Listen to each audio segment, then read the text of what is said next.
بسم اللہ الرحمن الرحیم۔ السلام علیکم۔ آج میں آپ کو رسول پاک صلی اللہ علیہ وآلہ وسلم کی حضرت خدیجہ رضی اللہ عنہا سے ملاقات کا اور ان کے نکاح کا مکمل قصہ سنانے والی ہوں۔ ویڈیو شروع کرنے سے پہلے میری آپ سے درخواست ہے کہ چینل کو سبسکرائب کر دیجئے، بیل آئیکن پریس کر دیجئے۔ آپ صلی اللہ علیہ وآلہ وسلم کی امانت داری اور دیانت داری کی وجہ سے مکہ کے لوگ آپ صلی اللہ علیہ وآلہ وسلم کو امین کے لقب سے پکارا کرتے تھے۔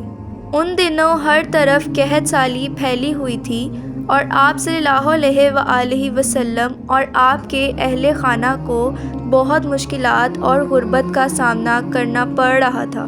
اس وقت آپ صلی اللہ علیہ وآلہ وسلم کو معلوم ہوا کہ ایک خاتون جن کا نام خدیجہ ہے وہ اپنا مال شام کی طرف بھجواتی ہیں اور جو بھی ان کا مال لے کر جاتا ہے وہ اس کے ساتھ اپنی اجرت طے کر لیتی ہیں۔ دوسری طرف حضرت خدیجہ رضی اللہ عنہا کو بھی ایک ایسے ایماندار آدمی کی ضرورت تھی جس کے سپرد وہ اپنا مال کر سکیں، لہٰذا انہوں نے آپ صلی اللہ علیہ وآلہ وسلم کو یہ کام سونپنے کا فیصلہ کیا اور انہیں اپنے پاس بلایا۔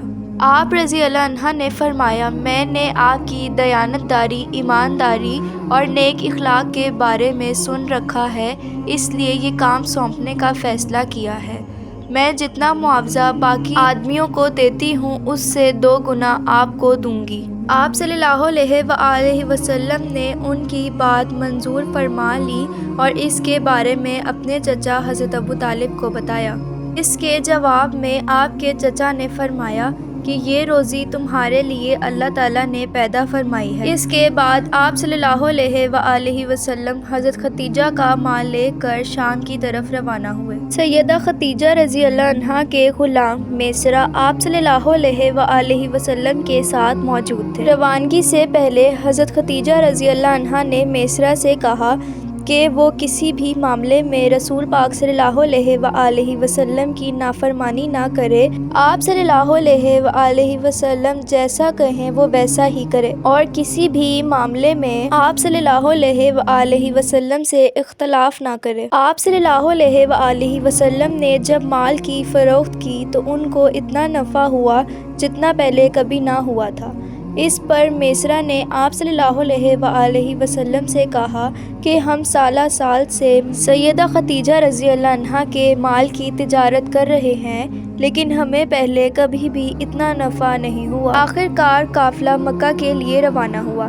اس مکمل سفر کے دوران میسرہ نے یہ بات واضح طور پر دیکھی کہ 2 فرشتے سخت دھوپ میں آپ صلی اللہ علیہ وآلہ وسلم کے اوپر سایہ کیے ہوئے ہیں۔ ان سب باتوں کی وجہ سے آپ صلی اللہ علیہ وآلہ وسلم کی محبت میسرہ کے دل میں گھر کر گئی اور ایسا معلوم ہوتا تھا کہ وہ آپ صلی اللہ علیہ وآلہ وسلم کا غلام ہو۔ آپ صلی اللہ علیہ وآلہ وسلم دوپہر کے وقت مکہ پہنچے اور سیدھے حضرت خدیجہ رضی اللہ عنہا کے گھر گئے۔ اس وقت آپ رضی اللہ عنہا کچھ عورتوں کے ساتھ بیٹھی ہوئی تھیں۔ انہوں نے دور سے آپ صلی اللہ علیہ وآلہ وسلم کو دیکھ لیا تھا کیونکہ آپ صلی اللہ علیہ وآلہ وسلم اونٹ پر بیٹھے ہوئے تھے اور 2 فرشتے آپ صلی اللہ علیہ وآلہ وسلم کے اوپر سایہ کیے ہوئے تھے۔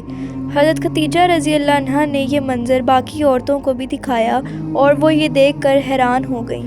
اس کے بعد آپ صلی اللہ علیہ وآلہ وسلم نے حضرت خدیجہ رضی اللہ عنہا کو تجارت کے سارے معاملات بتائے اور انہیں منافع کے بارے میں بھی بتایا۔ اس دفعہ منافع پہلے کی نسبت 2 گنا زیادہ ہوا تھا۔ منافع کے بارے میں سن کر حضرت خدیجہ رضی اللہ عنہا بہت خوش ہوئیں۔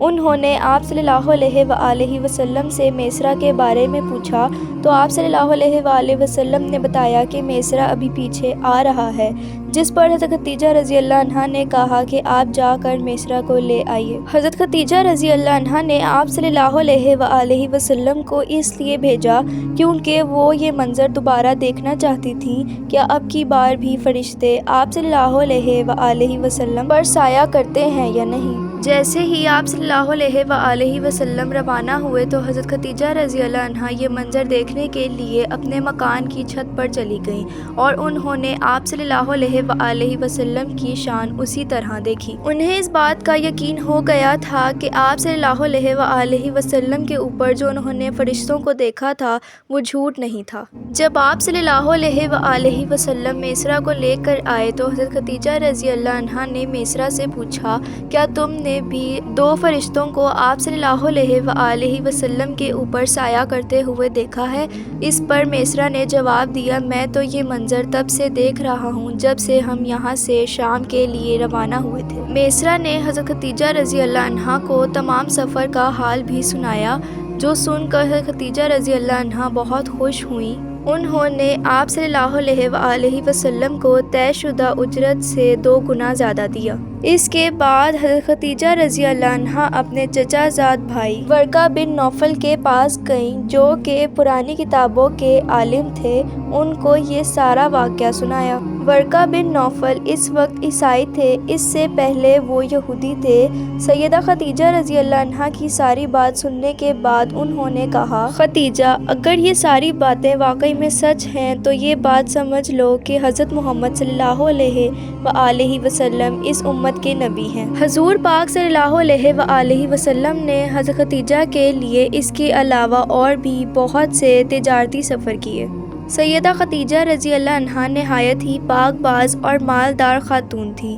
بہت سے مالدار لوگ آپ سے شادی کرنے کے خواہش مند تھے، لیکن سیدہ خدیجہ رضی اللہ عنہا نے آپ صلی اللہ علیہ وآلہ وسلم کی تمام تر خصوصیات سے متاثر ہو کر انہیں نکاح کا پیغام بھجوایا۔ ایک خاتون رسول پاک صلی اللہ علیہ وآلہ وسلم کی خدمت میں حاضر ہوئی اور عرض کیا، یا رسول اللہ، کیا آپ ایسی پاک باز عورت سے شادی کریں گے جو خود آپ سے شادی کرنے کی خواہش مند ہو؟ اس پر رسول پاک صلی اللہ علیہ وآلہ وسلم نے پوچھا کہ وہ خاتون کون ہے؟ اس پر اس عورت نے جواب دیا کہ وہ خاتون سیدہ خدیجہ رضی اللہ عنہا ہے۔ آپ صلی اللہ علیہ وآلہ وسلم نے انہیں اجازت دے دی۔ وہ عورت فوراً سیدہ خدیجہ رضی اللہ عنہا کے پاس گئی اور انہیں جا کر سارا واقعہ سنایا۔ سیدہ خدیجہ رضی اللہ عنہا نے اس کی اطلاع اپنے چچا کو کی تاکہ وہ آ کر نکاح کر دیں۔ اس کے بعد سیدہ خدیجہ رضی اللہ عنہا اپنے چچا کو لے کر وہاں پہنچ گئیں اور رسول پاک صلی اللہ علیہ وآلہ وسلم بھی اپنے چچاؤں کے ساتھ وہاں پہنچ گئے اور ایک روایت کے مطابق یہ نکاح حضرت ابو طالب نے پڑھایا۔ نکاح کے بعد رسول پاک صلی اللہ علیہ وآلہ وسلم نے ولیمے کی دعوت رکھی اور اس میں 2 اونٹ قربان کیے۔ اگر آپ کو رسول پاک صلی اللہ علیہ وآلہ وسلم اور سیدہ خدیجہ رضی اللہ عنہا کا یہ قصہ پسند آیا ہو تو چینل کو سبسکرائب کر دیجئے، بیل آئیکن پریس کر دیجئے۔ اللہ حافظ۔